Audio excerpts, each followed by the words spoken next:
Hello, everybody. I am so excited for today's podcast. I was fortunate enough to have a conversation with Sunyi Dean, who is the author of The Book Eaters. Book Eaters was one of my favorite reads of 2025. I cannot thank Sunyi enough for coming on Authors on Audio. If anyone's curious about this book, it is a gothic, grounded fantasy novel, and it is so good. So without further ado, please enjoy my conversation with Sunyi Dean, where we talk about her career as a writer, the Book Eaters, and some future projects she has coming up. So the first question I had for you is I just want to know, how did you get into writing? How long have you been writing? Can you just tell me a little bit about your journey? Yeah, so it's always kind of a weird and not always very happy story, but I think I used to write a lot of fan fiction when I was kind of like a preteen, and then like Wheel of Time fan fiction specifically. And then I think as I got older, I kind of came to the realization that writing is not like a very easy career to get into. It was definitely something where, oh, sorry, dog. No worries. The doorbell went, so she's having a fit. Hey, She's got opinions. hush, good girl. Right, yeah. So when I was a teenager, I realized that it wasn't actually very viable as a career, and I just didn't work on writing for ages. And went and did other things. I moved to the UK and went to university, and I think it wasn't until I was about 29 and I'd had my daughter and actually my son as well. He'd just been born, and I think I had a little bit of an early midlife crisis and was kind of freaking out about this idea that I used to want to write a book, and now I've like not done anything with it. I'm nearly 30, so I kind of started writing in about 2016 very seriously, I suppose, when I was nearly 30, and finished my first book in about 6 months, and I queried it, and it was horrible, and nobody wanted to buy it. So Yeah. I wrote another one, which I had one agent who agreed to sign me on. I think after about 130, 160 kind of rejections total. And then we went on submission with that to publishers, and they didn't buy it either. So I wrote a third book, and that was Book Eaters. And that one it was very different to anything I'd written before. It was just written like during this really tumultuous period where I was struggling with like immigration woes in the UK and my marriage and all this stuff. And just somehow out of it, this book it just seemed to draw on all those different difficult areas. And I finally kind of moved out in COVID 2020, I think. June 2020 from my ex-husband's house. And at that time, I finished the last third of my novel, got it on submission, and somehow it sold. The rest is history. That's amazing. So how did you come up with the idea of Book Eaters? Because I remember when I came across your novel in Barnes and Noble, and it immediately caught my eye because I was like, I wish I could eat a book. Like, to be honest, it sounds like a dream to me. And I picked it up and I just fell in love with the story. So how did that even come to be? Well, I think when you do read a lot of books, we do think of them kind of in food terms a lot of times. Like we talk about them being heavy or light or very sweet or very bitter. So that's part of it. I think there is also, because it's just lots of different things, I suppose. There's also like a type of Japanese yokai that eats books. And I think there's even like a long-running manga called The Book Eater, which made me balk a bit when my publisher wanted to go with that title, because I'd originally called it like Paper Flesh or something. But they didn't think it would be an issue. And to be fair, no one has ever mentioned it. So maybe that audience doesn't overlap. And then I suppose also there was this 90s cartoon I grew up watching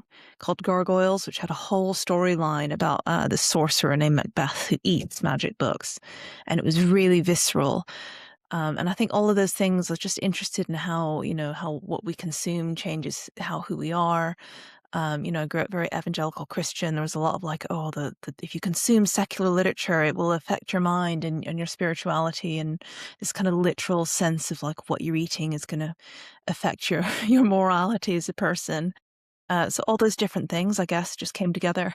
That's so fascinating. I read a few, after reading the book, I just read a few reviews online, and I've heard some people compare it to like vampirism, like almost book eaters are a form of vampires.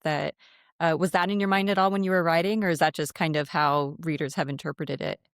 Yeah, it was definitely a form of vampirism. And in fact, I think one of the things that kind of sparked it off is I read a comment on Twitter years ago where someone said, vampires are completely done. You can't do them in like a new and original way anymore. And I thought, oh yeah, you can. Of course you can. Challenge accepted. Because I think what draws people to vampires is the idea that you have to keep doing something evil just to stay alive. And that, it has this really good like conflict built into the concept. Can a vampire even be good? That's like the whole thesis, I guess, of Interview with the Vampires. Like, can you be good when you live like this? And I think that's eternally interesting to us. Yeah, of course. Definitely. So then how did the mind eaters kind of develop as a sort of offshoot of this book eater race? You have the book eaters are sort of this like above board, more pure version of the species, and then the mind eaters are like, okay, we don't really talk about them. We shove them aside. Like how did that come to be? So originally, I think I had so much more world building that I was interested in than what could actually fit into a standalone. And when I was initially envisioning the novel, I thought that there would be lots of different kinds of eaters. So like music and art and mind and books. And that just all had to be cut away because it was already kind of, I think it was like 110,000 words when it went to print or something. I can't remember. Oh no, it might have been closer to 100, but yeah, that was kind of the point where they're like, okay, you don't want it to be like a massive tome, and so much just had to be removed. But I think for Devon's son, I just thought it would be like an interesting variation because it instantly makes him a bit more vampiric and just kind of it kind of ups the ante, I guess, for the stakes that are involved. Yeah, no, I definitely thought it did. And yeah, everything about the mind eaters really, really fascinated me because there's almost this idea, especially as we get later in the book, that if you consume too many minds or too many ideas, you'll sort of go insane because you keep taking on those characteristics. And I'm wondering, was that symbolic of any? You mentioned growing up a evangelical Christian and this idea that what you consume like shapes who you become, but was there any other inspiration there? I think I don't know, I guess just I'm interested in that concept, I guess, in different kinds of consumption and how we're influenced by people. And I think I just wanted to make, I suppose when I was designing Kai, I wanted almost a situation that was just like that there are no good exits from this room. You know, he has to do something terrible to live, but he can't even like I didn't want to give him the easy out of having him be like Dexter, where he become, if he could just eat anyone, he could go around being like, oh, I'll just like kill serial killers and stuff. And that Right. kind of lessens it. So it was like, no, it's got to be, you're affected by the people that you eat. It has to be, if you want to stay good, you have to be consuming good people. And then it just added all this kind of problem layer of difficulty for him Yeah. that made it all impossible. Yeah. It was so, oh my gosh, just like you did such a great job creating this little boy who also had these characteristics of all of these adults and these different people he's consumed before that just really shape who he is. And I can't remember if the book gets into it. I don't think it does, but is that something that just will follow him throughout his life, like these personalities he's taken on? Yeah, they will do. If I ever get to write a sequel for it, which is like contract dependent, then what I hope I could do a little bit more with Kai and what it's like for him to live the way that he does, because even though Devon kind of is trying to save him, he still has what he's accrued so far will always be with him. Yeah, it's chilling. It gives me chills, like to think about, because just this idea of taking on like other people's lived experiences to the point that your own brain gets jumbled and your own identity gets tangled up in it. It's so like, I guess disturbing, but yeah, I don't know, in a way that readers of creepy literature enjoy. Do you think that there's going to be, you mentioned like the idea of music eaters and different type of artistic eaters. Do you have any stories in your mind of possible like spin-offs of the book eaters that feature some of these different kinds of creatures? I think it's something I had to be really careful with because when I was writing it, I reached a certain point where I was like, okay, either this book becomes about the origins of the book eaters, and then it kind of moves into very genre spaces where you're investigating their origins, you're having to explain the world building, and it becomes very convoluted, or it stays like a story predominantly about people. And you do as little as explaining as possible. And I ended up going that way because I want it to be a little bit more mainstream accessible. And it already has like a borderline level of world building that's really tough for non-fantasy readers. Whereas fantasy readers are like, this is very light world building. But if you're used to like just reading like lit fic or general fiction, it's a lot. But yeah, it would just be a very different kind of book, I think. So I don't know. I think I had like a sequel book that I'd kind of written out for future pitches, but it's not written yet. And it does focus more on humans again. So Okay, so nothing quite in the Maybe. works for that yet, but maybe in the future. Oh, yeah. I want to move on to Devon because obviously I really love the character of Devon. She has such a my heart just went out to her. Like she has such a difficult life, and the burden that's been placed on her is so it's unthinkable, but it's so normalized in her society. As the writer, what was it about Devon that made her so unwilling to accept this fate of having to get separated from her children, or even Kai's fate? She just would not accept that for him. Where it seems like her predecessors, they're not particularly happy with this hand they've been dealt, but they go with it because it's just the way things are. What makes Devon different?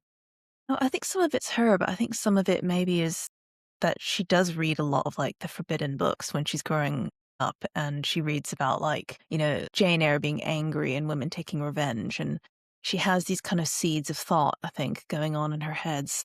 And I don't know. I suppose, you could have written a book about someone who doesn't rebel against it, but it would be fairly short. So she's maybe, that very one unique person who does kind of go, actually, I don't tolerate this at all. And perhaps as well, maybe because the book, it's set in the 90s, so it's technically historical fiction, which makes me feel old, but it's at the start of like society becoming very modern. And I think as society modernizes, that kind of oppression is harder and harder to enforce. Whereas in like the 1800s, it just would have been really not a lot she could do, perhaps. Yeah, it's so interesting because it goes back to that idea of you are what you read, and the ideas that you put into your head. Maybe they do shape you a bit, but in Devon's case, I would argue it's for something more positive. I don't think it would have been better for her to just lay down and accept her fate.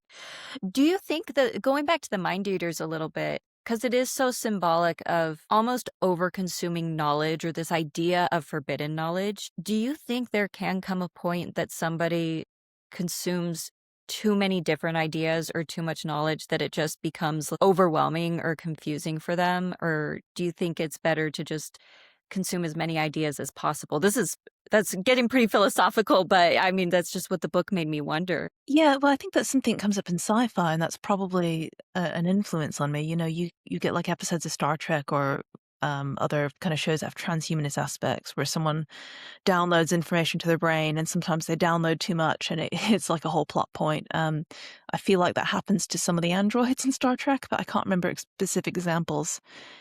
I think, yeah, there's certainly something there about like our capacity to actually process all that information. We're going to have a limit eventually. I want to talk about Jarrow. There was an interesting juxtaposition with him and Devon because they became good friends. And it's an interesting society because women are held up on a pedestal, but only for their ability to reproduce. So it's sort of, it seems for a moment like, oh, they revere women in a way, but again, it's very reductionist to this one quality that women can offer. Jarrow is able to embrace his sexuality because he's a man and deemed less important for reproduction, whereas Devon does not have that luxury. Like she's required to marry two different men and have the children with them, even if that's not necessarily what she wants because she's a woman and that's just what women in this society do. Was that like an intentional comparison? I thought he was just an interesting character. And I wanted to like firstly have, I guess, some asexual rep in it for like a lot of friends of mine who are in that under that category, I guess.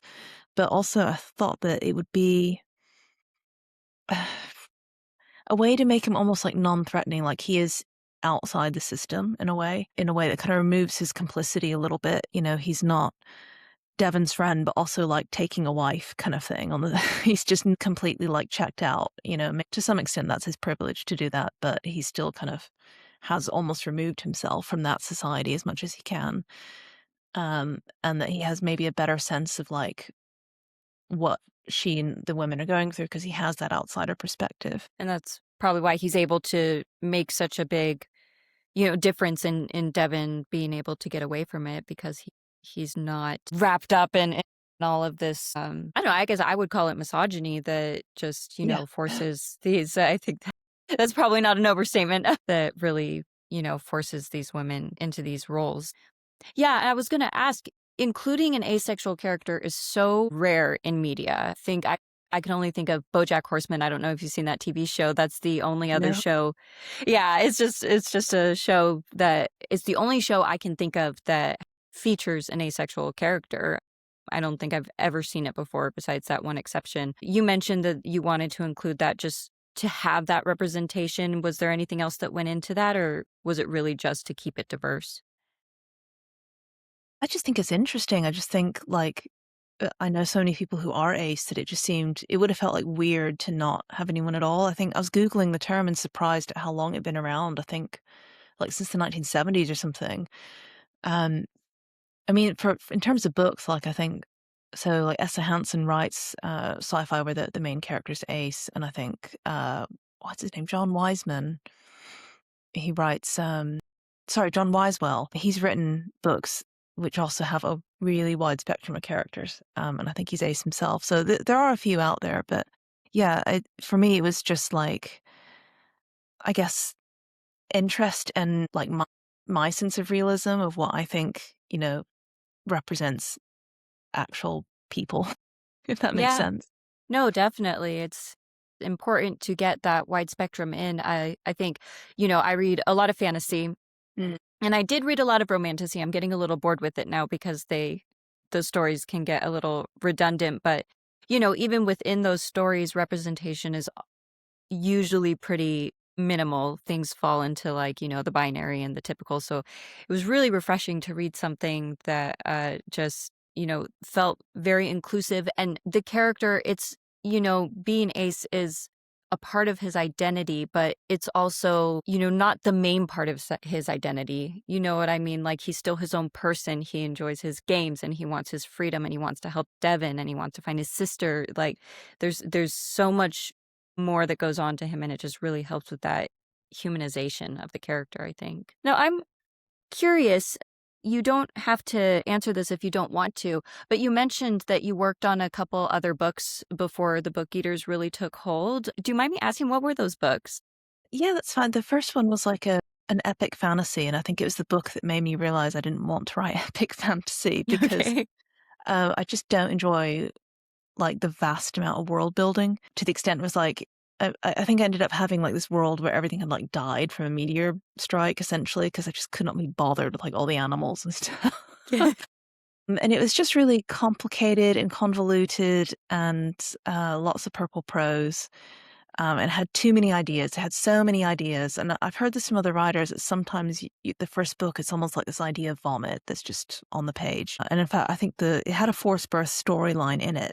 And I took that out and put it into Book Eaters. So, it has so many ideas that they could all be split into like different books. And the second one was me trying to go, let me write something commercial and marketable that I think people will really like. And so I'd kind of deliberately chosen like, I'll have a snarky main character and she'll be really sassy and it'll be urban fantasy and all these different things. And it's funny because actually after Book Eaters came out, I offered that novel up again, the second one, to my publisher, and my editors and my agent read it and they're like, this is not very commercial. And it was this weird moment of being like, okay, I wrote what I thought was a commercial novel and it was actually not. No one was really that keen. Yeah. So, yeah, I don't think that one will see light of day. The first one I rewrote as middle grade, and I was trying to like kind of shop it around, but we'll see. Yeah, it's definitely rough out there. You mentioned all those queries you submitted and yeah, it's always so just shocking for me to hear how many queries writers have to submit before like something actually sticks. I've even heard some get up into like the 200, 250 range, which is just Yeah, so I would say mine is not too bad. I think a friend of mine, it took him 10 years and 7 books, and like, yeah, probably the low 400s rejections. Another friend of mine, I think he was on about 600 before he kind of got his agent and publishing deal. So it can go very, very high. It can take a long time. wow. That how was that process for you mentally? I just it seems like just getting so much rejection would be so I just want to crumble. So the querying stage, I think it becomes very like a tick box after a while. You have your spreadsheet, you have your agents, you're sending it to them. All right, this one wants this many pages, this kind of query, this kind of synopsis, and you just send them off and you note responses. But the second stage, when you have an agent and they're sending out to publishing houses, I think everyone I've talked to, we find that harder because it feels like you're so close. You've got the agent and you're almost there, and you're actually editors are reading it, and at that stage, you do get form rejections, but you also get very honest rejections, right? Because the editors are trying to teach agents what their taste is like, and so you get back rejections that are like, I did not enjoy the experience of reading this, and that was one I had, I think, for my second book, or just like the writing on this is kind of childish, or and it can be very like in your face and very blunt. So I think, yeah, the agent part was okay. The submission with editors was really tough. Yeah, because I've seen, some query rejections is usually it's just a simple copy and paste, like, thank you so much Not for for. me. So yeah, this is not for me. Please don't give up. Sometimes there's something nice, like a little like, keep going. But yeah, I could imagine that being pretty brutal to actually have someone read your book and be like, and critique, like, oh man, that's got to hit pretty, pretty hard. So what's next for you then? Are you going to keep trying to pitch some of those earlier books? Are you working on anything now that you'd like to share about, or is there anything percolating in your mind? So I was on a 3-book contract, which is a very lucky thing for me, and it's specifically for 3 standalones. And I think the reason Tor did that is because they didn't want me to get kind of pigeonholed as like forever writing the adventures of Devon and Hester, which I do understand. And also it's like a bit of a new thing in publishing, because if you write a book and it flops and you're in a series, then you and your publisher are chained to that series, for the next 2 books. Whereas if you write a standalone and it doesn't quite perform, you've got a chance to try again and again. So anyway, sorry, that was a long explanation. The short answer is, yeah, I've got a new book coming out in May, which is called Exciting. The Girl with a Thousand Faces. And it is quite different to Book Eaters. It's set in Hong Kong, and it's set kind of dual timeline again. So part of it is in 1970s Kowloon walled city, and it follows a lady who's like she's kind of in her 50s, and she's like an exorcist for a triad. And the other timeline is in the 90s during the Japanese occupation of Hong Kong. And it follows a girl and her mother who flee the city days ahead of the invasion, and they go to an island to live, to try and wait the invasion out. And the island is haunted, and they know that. That's why no one goes there. So they go to live on this island full of ghosts. Everyone else on the island is a dead villager. And the stories do intersect, and it's just kind of, it's Hong Kong, but what if ghosts were alive, I suppose. And yeah, it is very different historical fantasy. So far, no one has guessed the twist, so touch wood. Other than that, I actually handed in my 3rd novel in March to Tor, and they're reading it to see what they think now. So that one's sci-fi. And it's set in Texas, incredibly enough. So we'll see. Yeah. Sci-fi in Texas. Consider my curiosity piqued. That is very interesting. I've pitched it as like Station 11 meets Scanner Darkly, but to be honest, it's coming out more like Normal People with a slice of Fallout. So we'll see how it goes down. I'm definitely going to be picking up the book that comes out in May, because that sounds incredibly interesting, and it sounds maybe a little bit spooky. Yeah, I would call it like a Chinese Gothic story. It's definitely, I mean, it's not like Western ghosts, because I think Chinese ghosts, they're a bit more corporeal and they're a bit more tied up with other types of folklore. But yeah, it's a little spooky. Okay. There's a lot of body jumping and skin changing. Okay. Yeah, after Book Eaters, you definitely have a reader for life in me. I'm very, very much on board with, the type of work you put out. So those were all my questions. I've been wrapping up my podcasts. I want to ask all my authors, like, who are some of your favorite authors and the works that inspire you? You mentioned Wheel of Time. Are there any other writers that just really inspire you? I mean, that book was really big to me when I was a teenager. I don't know if I could read them now. And I didn't finish, like when he died, I stopped reading the series. And I think part of that is just there were not a lot of fantasy books that made it out to Hong Kong.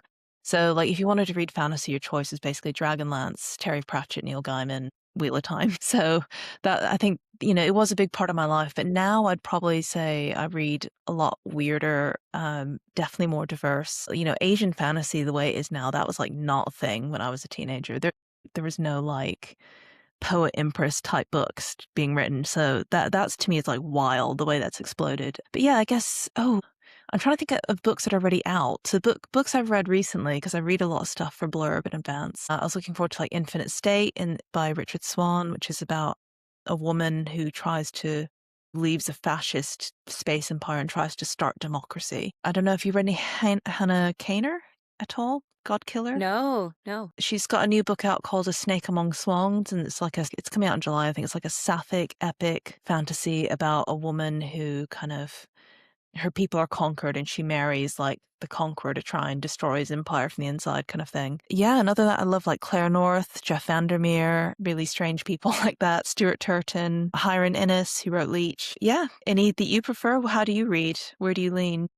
Oh my gosh, I read a lot of all kinds of books, really. I have been just getting more into like grounded fantasy mythological retellings. Like, think Madeline Miller is definitely Yeah, one of my okay. all-time favorites. But I also like stuff like The Book Eaters, which has kind of that gothic, like just very unique and innovative. I honestly read so much that at this point, if something feels too much like another book I've read, I get very bored very fast. So I think that's why The Book Eater stuck out to me, because I've certainly never read anything like that before. That's for sure.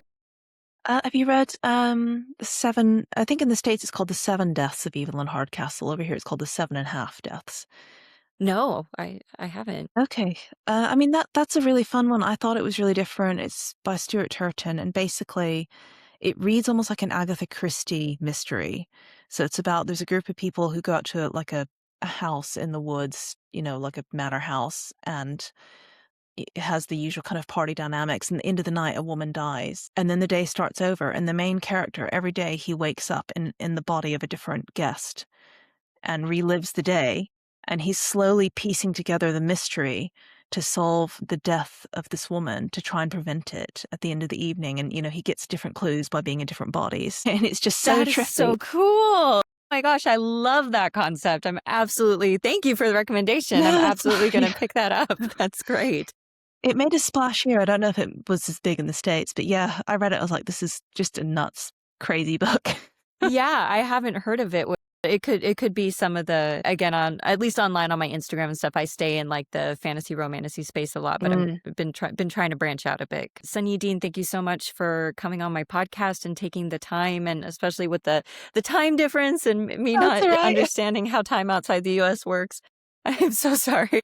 No, it's fine. I always mean to remember, and it used to cause me issues like ringing my relatives and stuff in the States this time of year. So Yeah, well, I very much appreciate it. thank you for the invite. Lovely to meet you.